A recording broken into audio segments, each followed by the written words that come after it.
It's tempting. What are you tempting? The stool. Chair. Don't talk about it, be about it.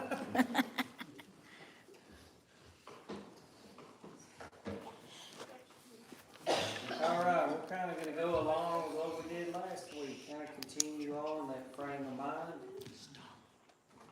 About being, what does it take to be a great church member? What things should we be doing? What can we do to be better members? And what are each one of us doing as individuals to make that happen? Well, we had some good scriptures last week and some good discussions, so we'll just continue that on. Let's go ahead and go to 1 Thessalonians chapter 5.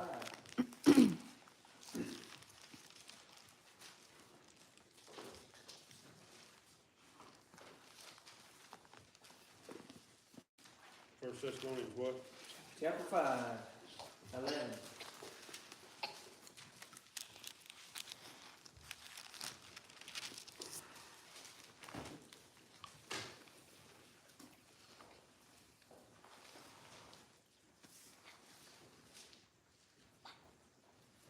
And this is an open discussion, so if you got anything, just feel free.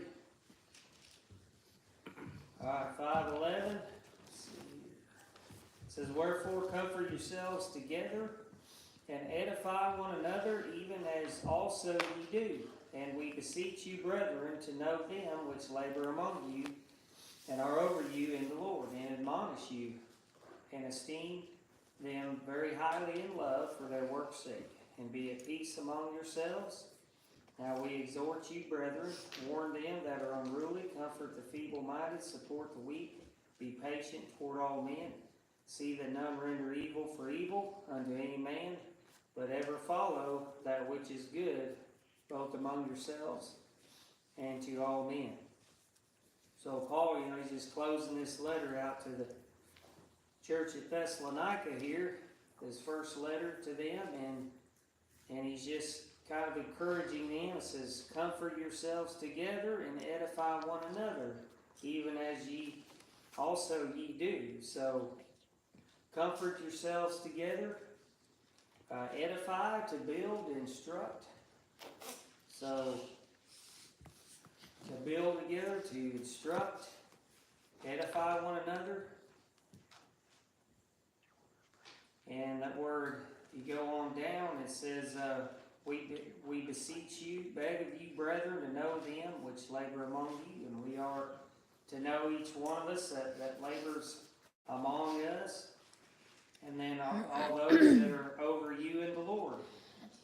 And admonish you, to warn or notify or of a fault, to reprove with mildness. That's what that word admonish. And we see all these characteristics, the comfort, the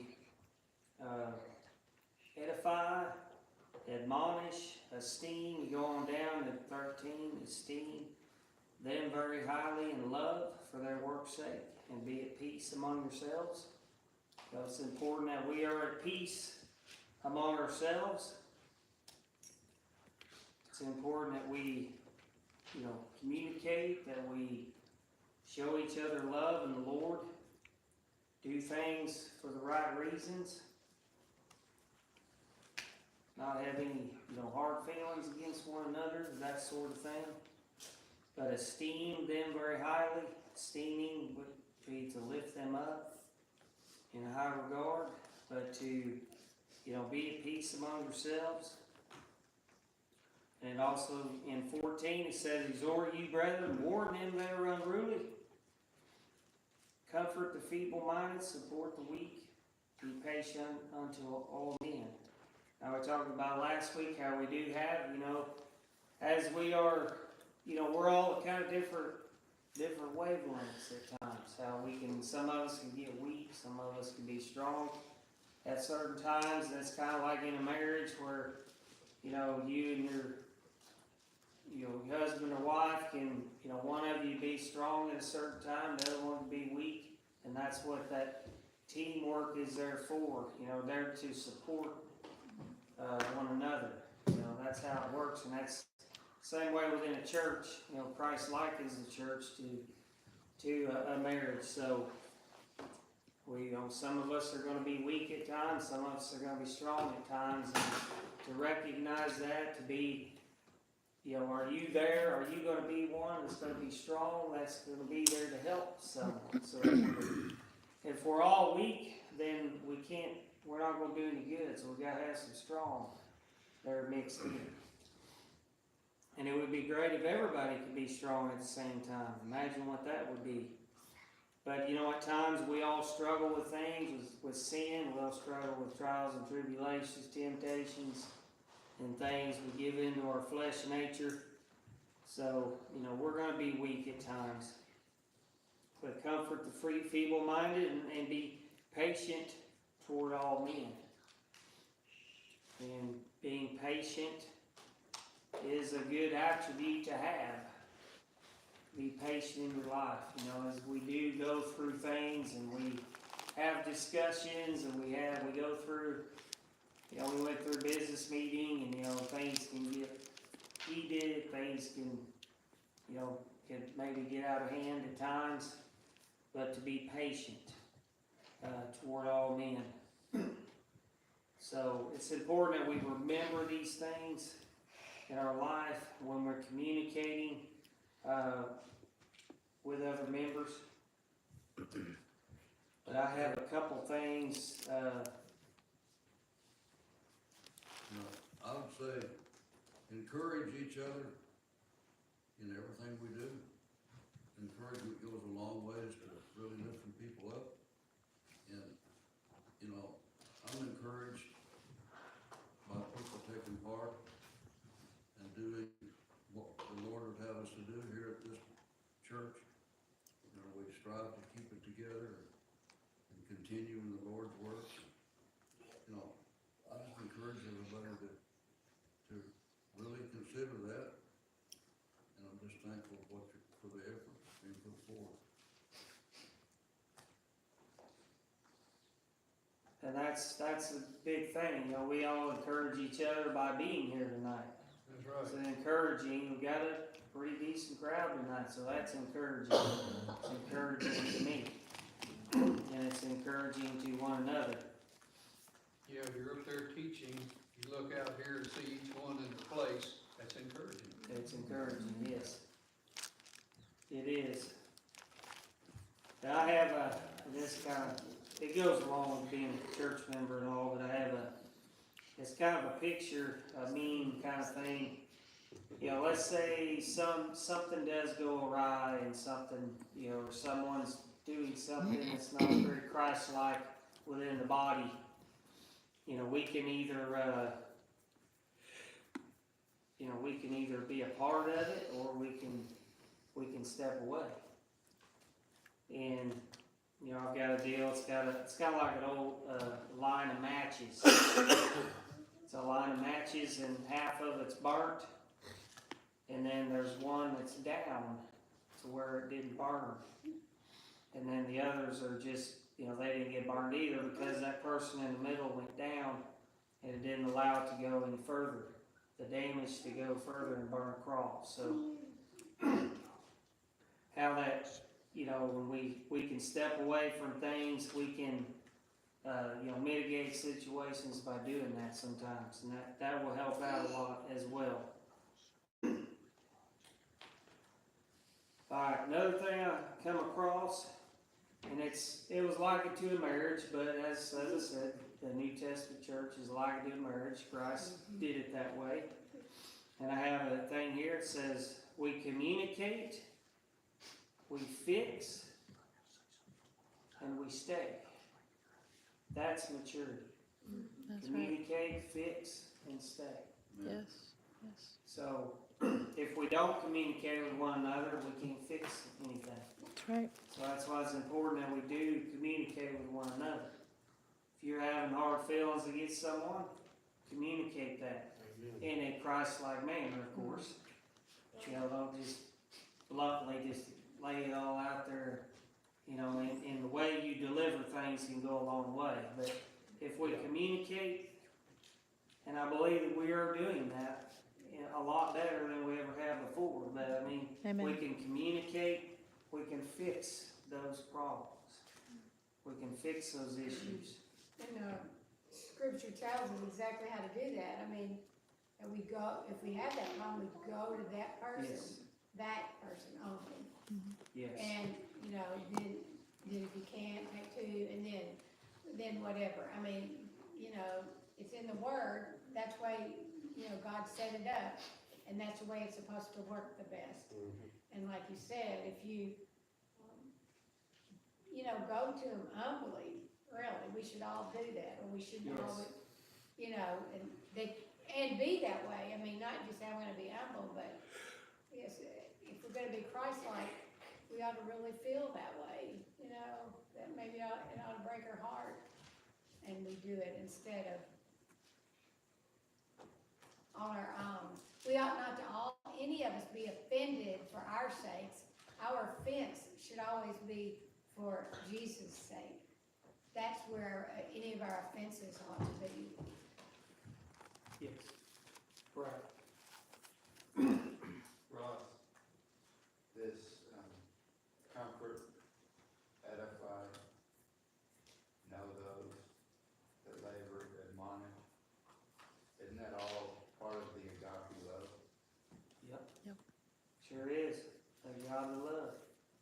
And we're all supposed to display that every day in our lives. We're supposed to display that, especially among the brethren that we labor with.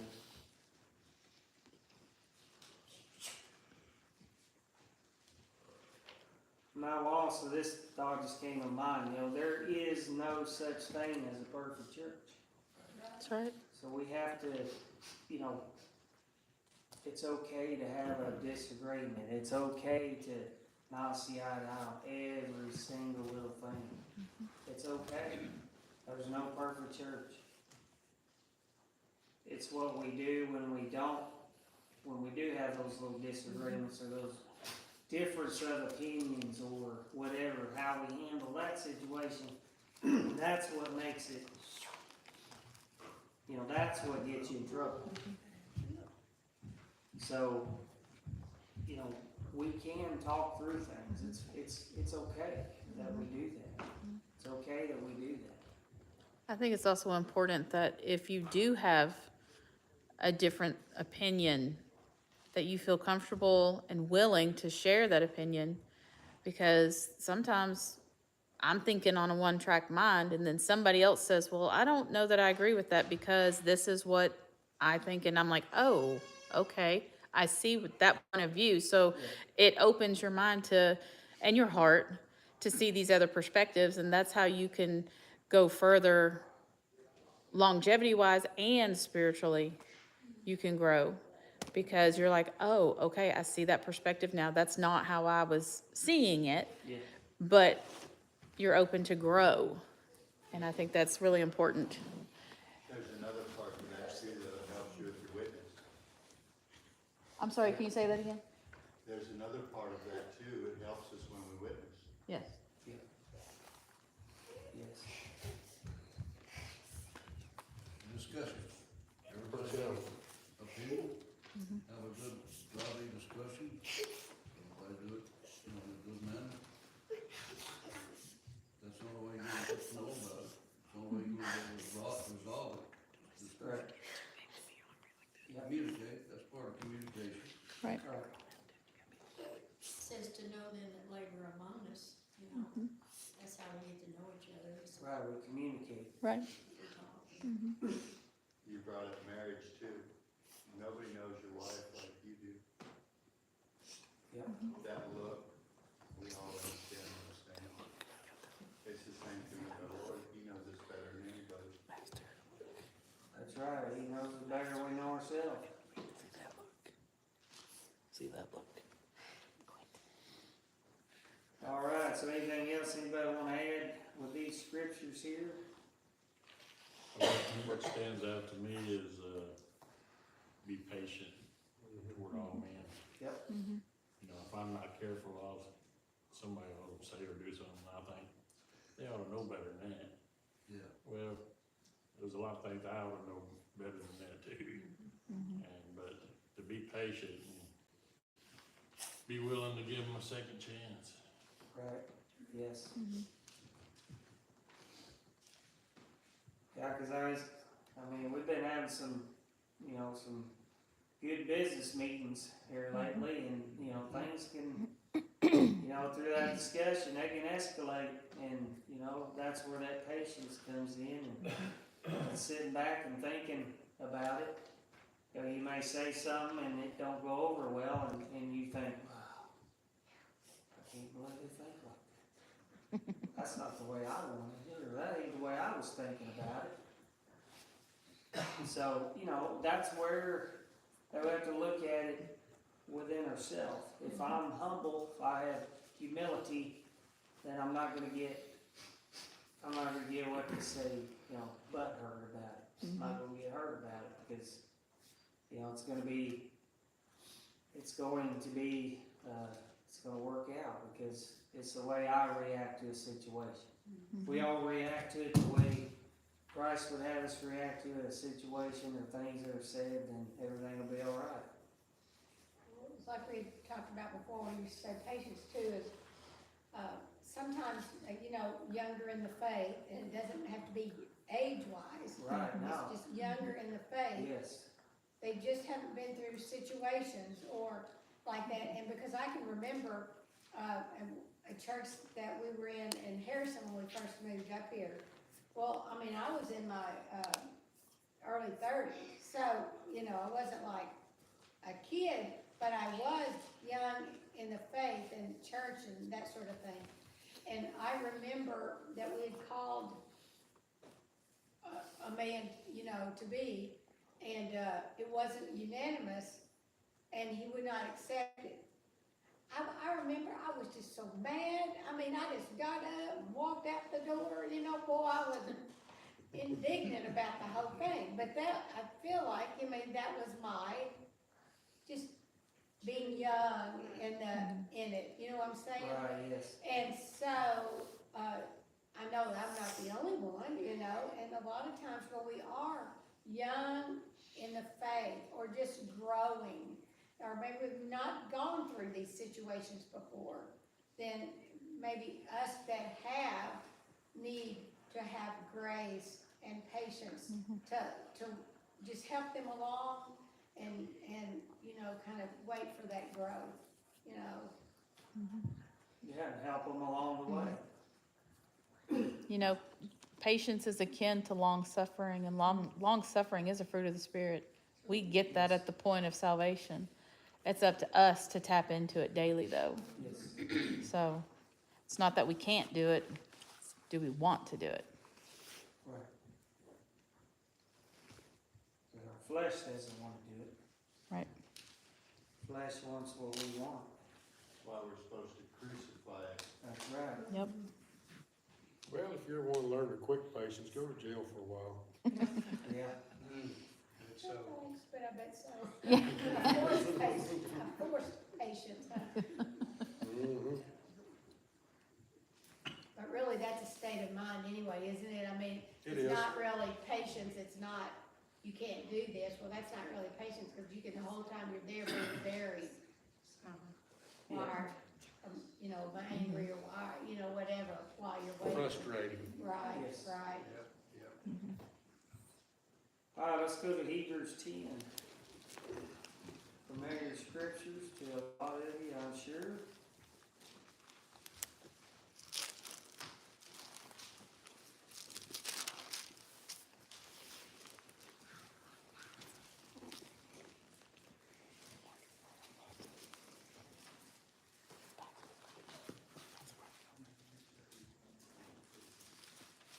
All right, 22 says, "Let us draw near with a true heart and full assurance of faith, having our hearts sprinkled from an evil conscience and our bodies washed with pure water. Let us hold fast the profession of our faith without wavering, for He is faithful that promised.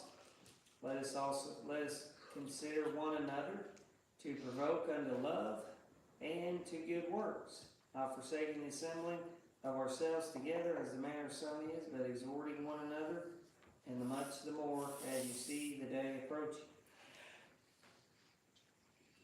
Well, let us draw near with a true heart in full assurance of faith.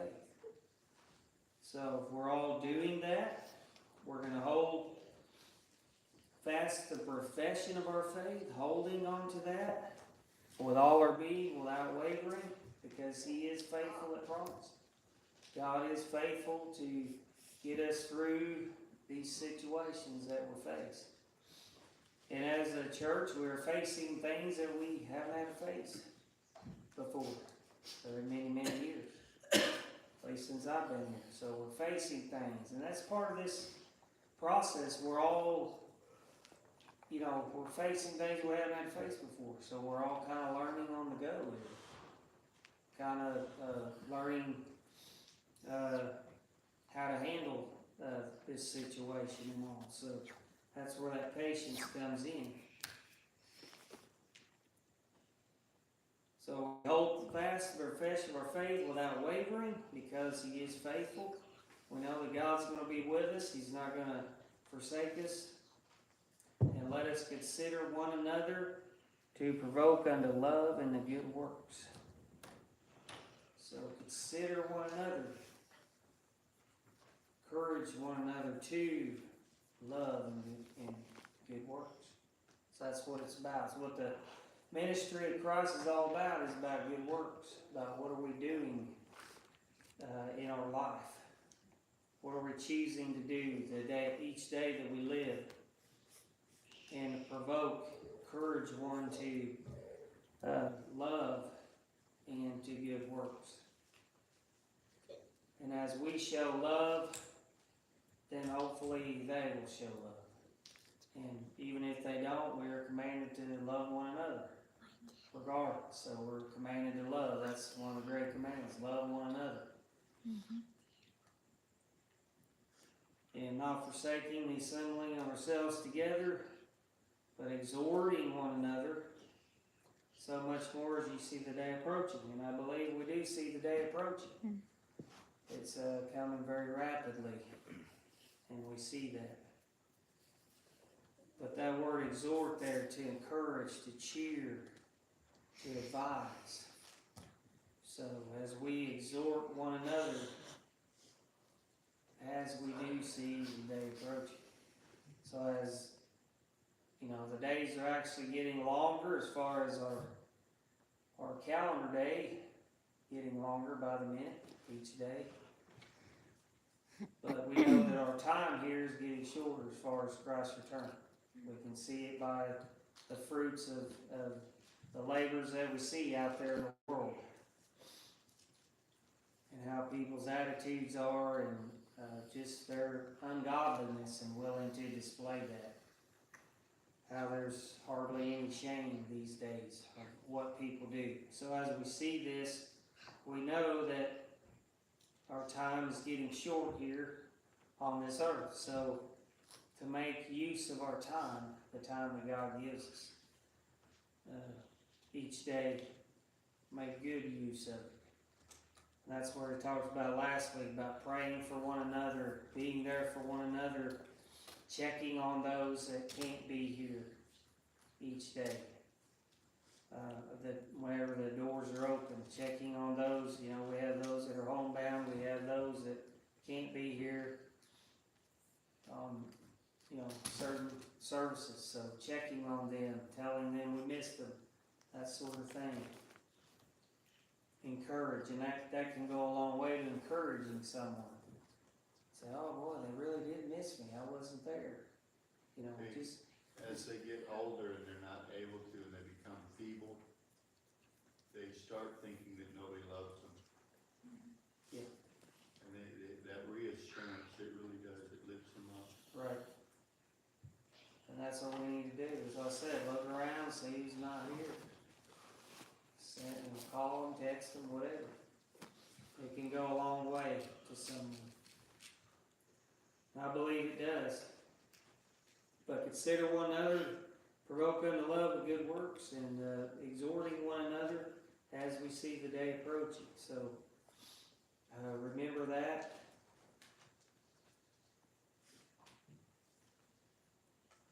And that, you know, we should be here when the doors are open. I know there's some that can't be, but if we can, if at all possible, then when the doors are open, we need to be here. We need to be here. We don't need to come up with every little excuse we can to not be in here.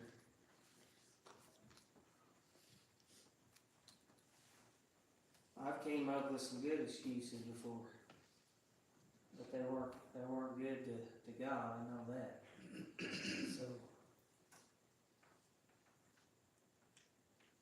does anyone else have anything they want to add or say, or what we've discussed tonight?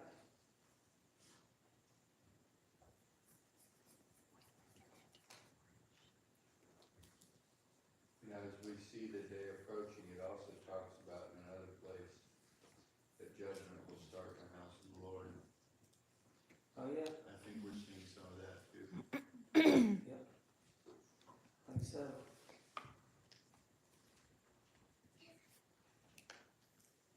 So as you're going through this week, what can you do to be a great church member? What can you do? Is there something you need to do different, change in your life, your daily life? What can you do to help others, to see this church succeed, moving forward, growing members, and not only growing in number, but to grow closer as the ones that we do have. That should be our goal. That should be everyone's goal, to grow closer together with one another. This is our real family here, so we need to treat it as such. And if your heart's right, and if you're examining yourselves, I talked about Sunday, examining within yourself on what you're doing, and asking yourself, what can I do to be a better church member? What can I do to be a great church member? So just remember all these things. Remember about the patience, the humility, lifting others up. You know, all these things are important. Encouraging one another. See someone struggling, maybe they don't say anything, but you just see it on their face. Give them a kind word, lift them up.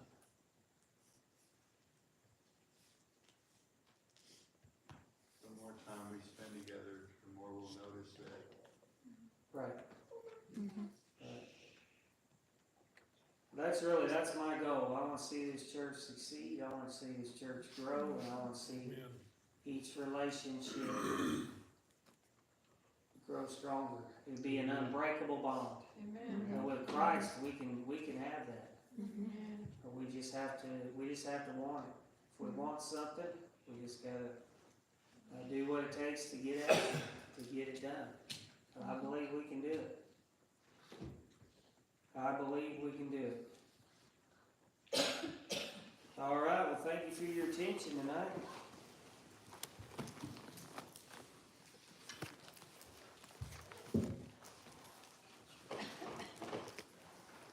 Goodbye Sunday, we'll have Brother Jesse Open with us. We'll have our Mother's Day outside,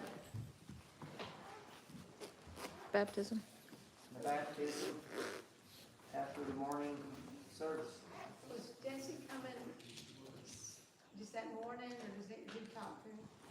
I talked to him. He hadn't decided the last I talked to him. Guys, did he get married? Not yet. Not yet. So he won't be married